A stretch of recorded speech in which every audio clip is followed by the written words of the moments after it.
Hello students. ये बहुत ही दिलचस्प सवाल है और ये रिलेटेड है ग्राफ पे। ग्राफ पे बेस्ड ये क्वेश्चन है। ग्राफ को पढ़ना अपने आप में एक कला होती है, तो हम कोशिश करेंगे ग्राफ को पढ़ने की और आशा है कि आप लोगों को समझ में आएगा। इस क्वेश्चन में तीन ऑब्जेक्ट्स हैं, उनके ट्रैवलिंग का डिस्टेंस टाइम ग्राफ यहाँ पर गिवन है। These objects are A, B and C। Distance time graph में एक्स एक्सिस पे टाइम दिया हुआ है आवर्स में और वाई एक्सिस पे डिस्टेंस दिया हुआ है किलोमीटर में। सो इस ग्राफ के बेस पे हमें इन 4 क्वेश्चंस के आंसर देने। तो फर्स्ट क्वेश्चन है, which of the three is travelling the fastest.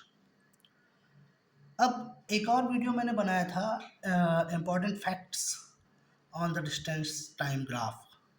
तो उसमें मैंने बताया था कि डिस्टेंस टाइम ग्राफ का जो स्लोप होता है, मीन्स जो ग्राफ जितना ज़्यादा इंक्लाइंड होगा उसकी स्पीड इतनी ज़्यादा होगी। तो अब यहाँ पर देखिए, सबसे ज़्यादा इंक्लिनेशन किसका है? ए का इंक्लिनेशन कम है, सी का इंक्लिनेशन भी कम है, सबसे ज़्यादा इंक्लिनेशन है बी का। मीन्स वी का जो स्पीड होगा वो सबसे ज़्यादा होगा, means B is moving the fastest. सबसे कम ए, फिर सी और सबसे ज्यादा फास्ट होगा बी। तो इसका आंसर हो जाएगा B. Clear? Now second question है, are all three ever at the same point on the road. तो यदि ये तीनों किसी भी पॉइंट पे रोड में मिलेंगे या एक दूसरे को क्रॉस करेंगे सेम टाइम पे, तो ऐसा कोई भी पॉइंट नहीं है। देखिए, एक ये है क्रॉसिंग पॉइंट, तो यहाँ पर बी और सी क्रॉस कर रहे हैं बट ए यहाँ पर नहीं है, और इस टाइम पे सी और ए क्रॉस कर रहे हैं, बी का कोई रोल नहीं है। एक ये क्रॉसिंग पॉइंट है और ये बी और ए का है, यहाँ पे सी का कोई रोल नहीं है। तो ऐसा कोई भी पॉइंट नहीं है जहाँ पर तीनों ऑब्जेक्ट्स हों। तो इसका आंसर आ जाएगा no.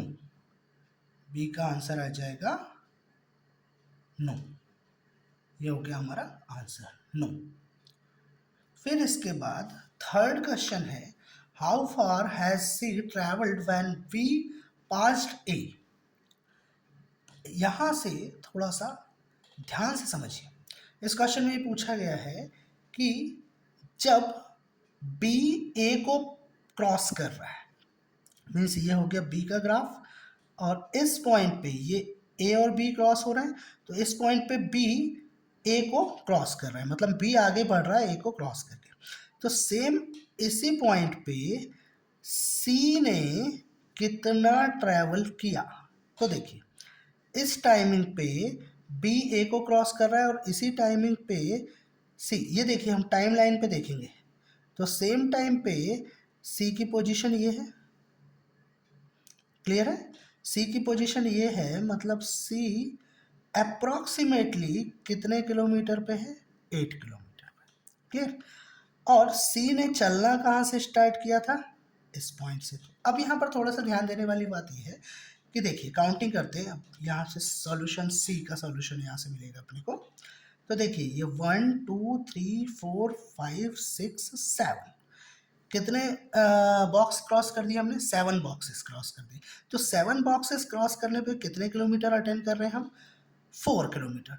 So 7 boxes is equal to 4 kilometre. तो 1 बॉक्स कितना हो जाएगा? So 1 box is equal to 4/7 kilometre. मतलब ये जो एक बॉक्स है ये कितने का है? 4/7 किलोमीटर का। तो अब देखिए, बी की ट्रैवलिंग यहाँ से स्टार्ट हो रही है, सॉरी सी की ट्रैवलिंग इस पॉइंट से स्टार्ट हो रही है, और जब बी ए को क्रॉस कर रहा है, मतलब ये टाइम, उसी टाइम पे सी यहाँ पर है, सेम टाइम पे सी यहाँ पर है। तो देखिए, सी कहाँ पर है? यहाँ पर। और सी चलना स्टार्ट कर रहा है कहाँ से? यहाँ से। तो हम बॉक्सेस काउंट कर लेंगे, 1 2 3 4 5 6 7 8 9 10। 10 बॉक्सेस क्रॉस कर रहा है। ठीक है? तो कितने बॉक्सेस हो गए? 10 बॉक्सेस। तो देखिए यहाँ से चलना स्टार्ट किया, यहाँ तक पहुँचा तो कितने बॉक्सेस कवर किया उसने? 10 बॉक्सेस। एक बॉक्स चलने में कितना डिस्टेंस कवर हो रहा है? 457 kilometre. So distance travelled by C when B passed A, तो कितना क्रॉस किया? 7 बॉक्सेस, सॉरी 10 बॉक्सेस। फिर से एक बार काउंट कर लेते हैं, यहाँ से स्टार्ट किया तो 1 2 3 4 5 6 7 8 9 10 बॉक्सेस यहाँ पर इसकी position. So sorry, 1 box is equal to 4/7 kilometre. So 10 box is equal to 10 into 4/7, तो ये आ जाएगा 40/7 किलोमीटर। इसे डेसिमल में ले जाएं तो 7 5 जा 35, फिर 5 7 7 जा 49, 5.7 किलोमीटर अप्रॉक्स, क्योंकि यहाँ पर एकदम एग्जैक्ट आंसर नहीं है हमारे पास। इतना डिस्टेंस सी ने ट्रेवल कर लिया जब बी ए को पास करता है। And last question, how far has B travelled by the time it passes C. देखिए जब बी सी को क्रॉस कर रहा है तो बी कितना ट्रेवल कर चुका है? How far has B travelled by the time it passes C.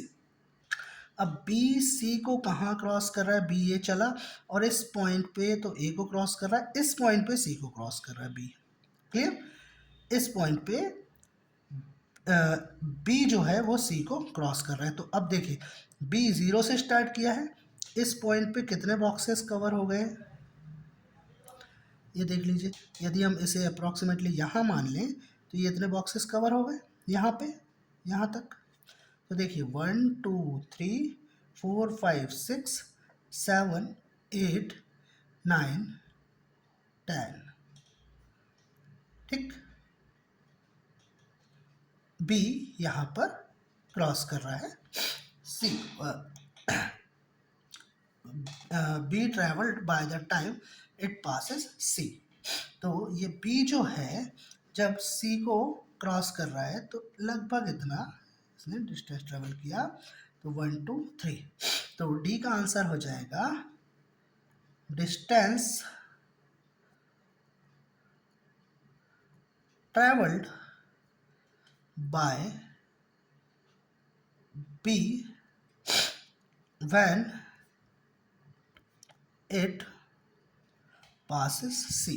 तो यहाँ 0 से स्टार्ट किया, यहाँ तक चला, तो ये कितना डिस्टेंस ट्रेवल किया इसने? 1 2 3 4 5 6 7 8 9 10। तो मतलब वही आ जाएगा 10 into 4/7 is equal to 40/7 is equal to 5.7 kilometre approx.